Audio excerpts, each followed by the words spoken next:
Out of proportion to my ability. जो जिम्मेदारी मेरे पे आके पड़ी है वो मेरी काबिलियत से कहीं ज़्यादा है। You will therefore oblige me very greatly if you will kindly direct and guide me and make necessary suggestions. तो मुझे गाइड कीजिए and make necessary suggestions which shall be received as from a father to a child, to his child. तो वो कह रहे हैं कि जैसे एक बाप अपने बेटे को कोई एडवाइस देगा वैसे ही मैं आपकी एडवाइस रिसीव करूंगा एक बेटे के तौर पर। अब इसकी गहरी मीनिंग आप समझ लीजिए कि वो वाकई गांधी जी अपने आप उनको दादा भाई को एक फादर फिगर मानते और उसकी वजह एक ये भी थी, एक पर्सनल भी थी। दादा भाई का जो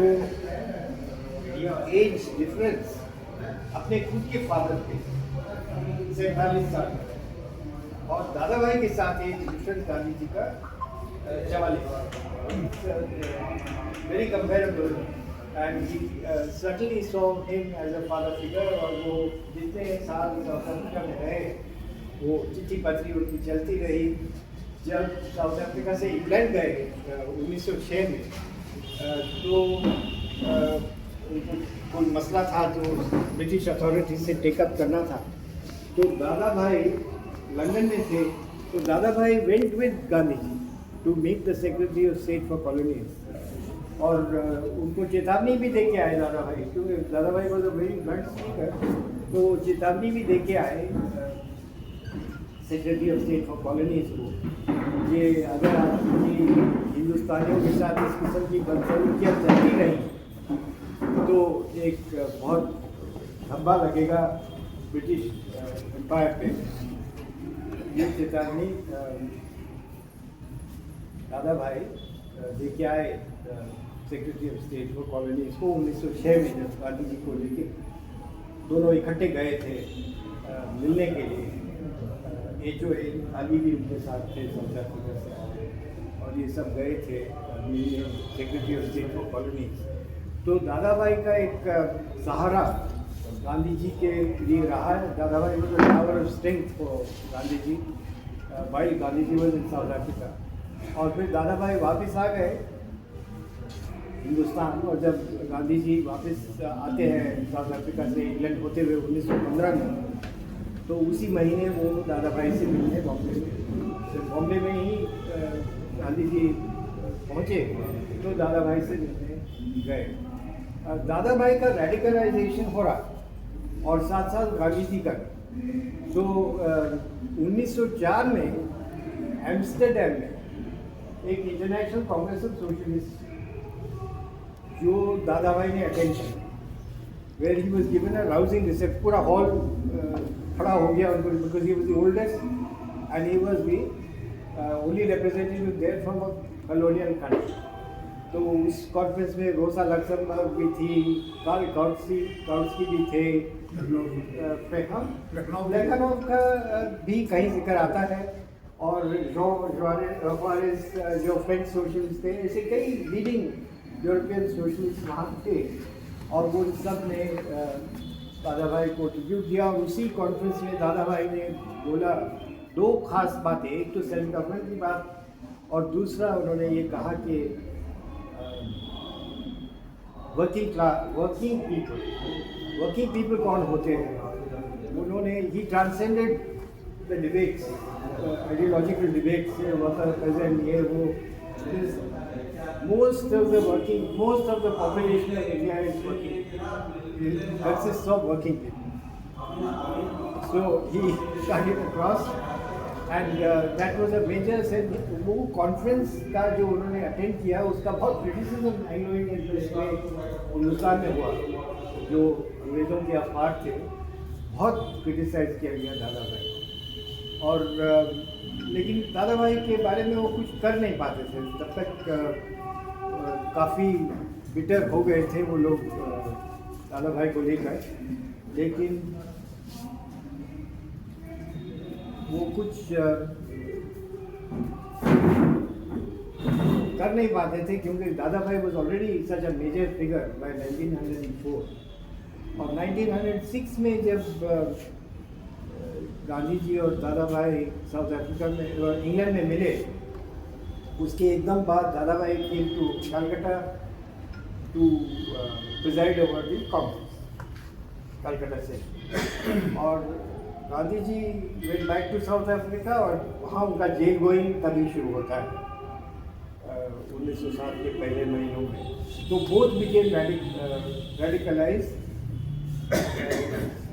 ऑलमोस्ट टुगेदर। और 1906 का जो उनका जो दादा भाई का जो भाषण है, that is worth reading, because उसमें वो कई बातें ऐसी बोलते हैं। एक तो वो कहते हैं कि एजिटेट एजिटेट एजिटेट। दादा भाई को अक्सर मॉडरेट डब्बे में डाल दिया जाता है, लेकिन दादा भाई is gone much beyond that. He has not broken with the empire. He has not broken with the empire. But even Australia, Canada, New Zealand, even today have not broken from the empire. So Dada Bhai was actually saying that you agitate, agitate, agitate because the life of England is agitation. उनके जितने भी public causes हैं, they are based on agitation. चाहे सफरेजिस्ट का हो चाहे कुछ हो। तो उनका कहना ये था कि advance public causes are advance through agitation. तो यू मस्ट एजिटेट। और एजिटेट आप एक जगह तसल्ली से बैठ जाइए ना। तो आप एजिटेट एजिटेट एजिटेट, क्योंकि agitate means to inform. These are his words, I am not adding something. He says to agitate means to inform. You are informing those from whom you are wanting that something be done. You are informing them of your rights, and you are informing those who you are representing of what their rights are. So he says agitate means to inform, and it's a lovely address. और उसी में वो ये भी कहते हैं, आजकल तो डिमांड हो रही है ना कि अफ्रीकन कंट्रीज भी कह रहे हैं कॉलोनियल कंट्रीज को कि आप रेपरेट जो आपने एक्सप्लॉयटेशन हमारा किया है उसका मुआवजा दीजिए। वो बात दादा भाई कह रहे हैं 1906 से कि हमें वी नीड रेपरेशन। और एक बड़े फेमस आज बाय द वे आज डॉक्टर मार्टिन लूथर किंग की डेथ एनिवर्सरी है, तो आज के दिन उनको असैसिनेट किया गया। डॉक्टर मार्टिन लूथर की से पहले माने जाते हैं doctor W.E.B. Du Bois, black leader in America, African leader. उन्होंने दादा भाई का एड्रेस अपने जर्नल में छापा, एक्सट्रैक्ट किया पूरा एड्रेस, और यही कहा कि कोई भी self respecting person will speak this language। और ये डॉक्टर डुबोइस का है। Doctor Dubois was a leading sociologist. तो और उसी ज़माने में दादा भाई का इतना रेडिकलाइजेशन भी हुआ है कि अफ्रीकन लीडर्स के साथ उनका कांटेक्ट बढ़ा, और एक पैन अफ्रीकन कांग्रेस हुई थी 1900 में। उसके लिए उन्होंने फाइनेंशियल सपोर्ट दी, ज़्यादा नहीं पर दी। और एक एंटी लिंचिंग कमेटी बनी थी, एक अफ्रीकन अमेरिकन लेडी थी ईडा वेल्स, उन्होंने एक एंटी लिंचिंग कमेटी बनाई थी इंग्लैंड में। तो वो जो एंटी लिंचिंग कमेटी बनी उसके वो दादा भाई। तो Dadabhai was involve in whole range of international causes. और मेरे ख्याल से राजा राम मोहन रॉय के बाद और महात्मा गांधी से पहले वही एक बहुत बड़े हमारे हिंदुस्तान के इंटरनेशनल लीडर थे। और हम समाजवादी लोग ये समझते नहीं हैं अक्सर कि ये समाजवाद की बुनियाद और पॉवर्टी स्टडीज़ की बुनियाद भी काफ़ी हद तक दादा भाई ने ही हमारे देश में इतना सिस्टमैटिकली रखी। और जो एक दफे जज आए थे हमारे, उनको बुलाया गया था दिल्ली, साउथ अफ्रीका से आए थे, राइट्स पे बोलने को बुलाया गया। और जब वो बोल चुके या बोलने को ख़त्म कर रहे थे तो उनको एक स्लिप पास की गई कि ज़रा राइट्स पे कुछ बोल दीजिए। तो उन्होंने कहा देखिए मैंने राइट्स का लफ्ज़ नहीं इस्तेमाल किया, लेकिन मैं राइट्स पे तो बोल रहा हूँ, राइट्स पे ही तो मैंने बोला है। तो दादा भाई का भी यही है कि he has not used a certain kind of language, but he is talking of socialism, he is talking of poverty, reduction of, alleviation of poverty, elimination of poverty, वही मसले उठा है। जो गांधी जी ने सॉल्ट सत्याग्रह शुरू करी 1930 में, तो अक्सर लोग कहते हैं कि उनको बड़ा ताज्जुब हुआ कि हाँ संदीप भाई, लोग समझते हैं बड़ा ताज्जुब हुआ कि गांधी जी ने सॉल्ट कहाँ से उठा लिया मसला।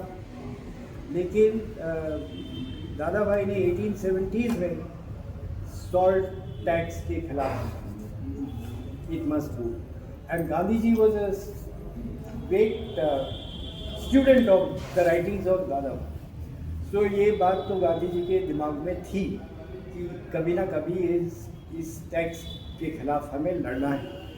और 1919 में बल्कि 2 लोगों को लगाया गांधी जी ने सॉल्ट टैक्स को स्टडी करने, और सॉल्ट कमिश्नर को, एक्साइज एंड सॉल्ट का एक कमिश्नर होता था, उसको चिट्ठी लिखी कि मैंने इन दोनों को लगाया है इस काम पे, please make available all documents and data to them for this purpose.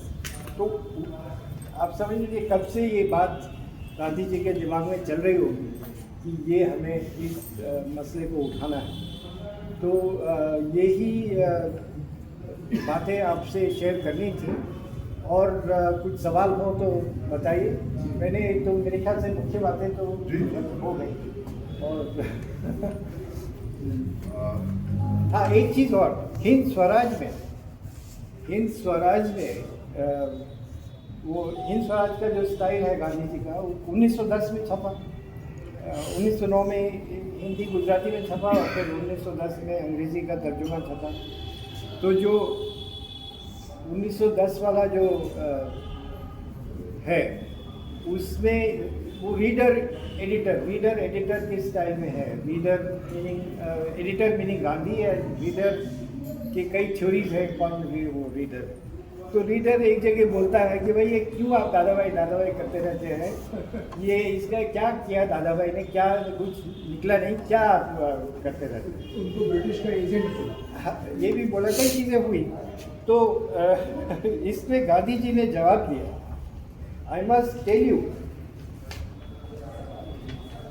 Tell you with all gentleness that it must be a matter of shame for us that you should speak about that great man in terms of this respect. Just look at his work. He has dedicated his life to the service of India. We have learned what we know from him. It was the respected Dada Bhai who taught us that the English had sucked our life blood. हमारा पूरा system का life blood अंग्रेज़ों ने सक किया है, ये बात उन्होंने हमें समझाई। What does it matter that today his trust is still in the English nation? Is Dada Bhai blessed to be honored because in the exuberance of youth we are prepared to go a step further? Are we on that account wiser than he? It is a mark of wisdom not to kick away the very step from which we have risen higher. The removal of a step from a staircase brings down the whole of it. He would always command my respect. Such is the case with the grand old man of India. उनको grand old man of India कहा जाता है। We must admit that he is the author of nationalism. Nationalism के author दादा भाई नौरोजी हैं, we must admit, ये गांधी जी कहते हैं।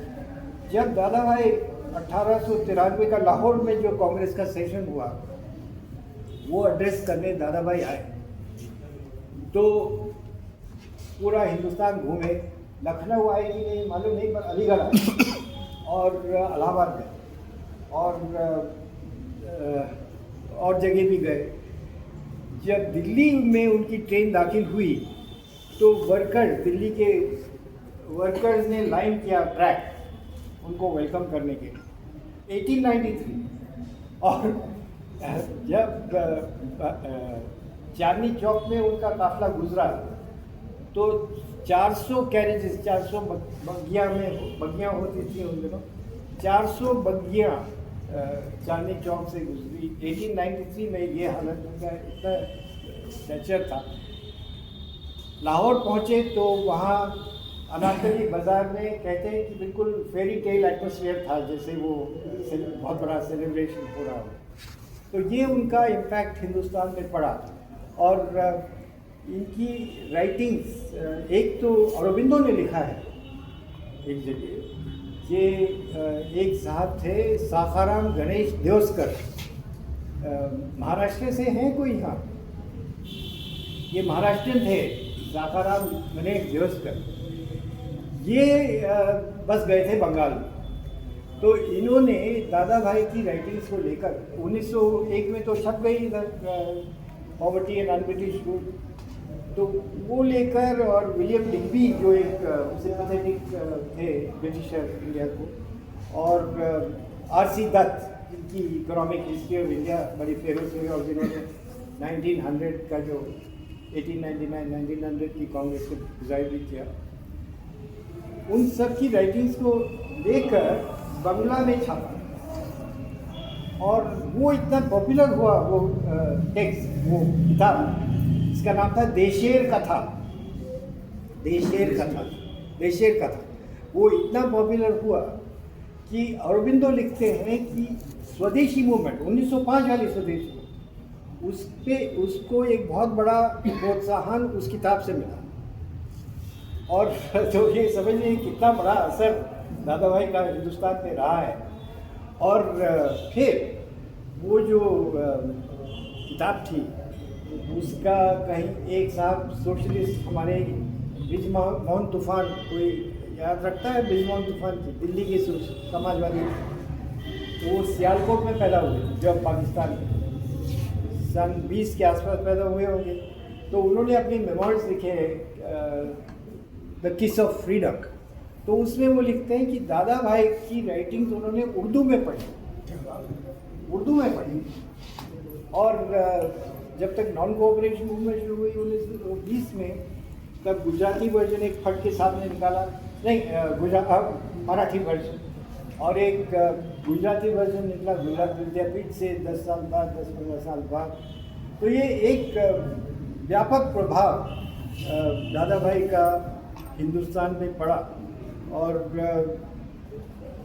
परेशानी ये है कि अब हम जाते हैं, बॉम्बे में गया तो बॉम्बे में 200th एनिवर्सरी का एक भी मीटिंग नहीं हुई तब तक।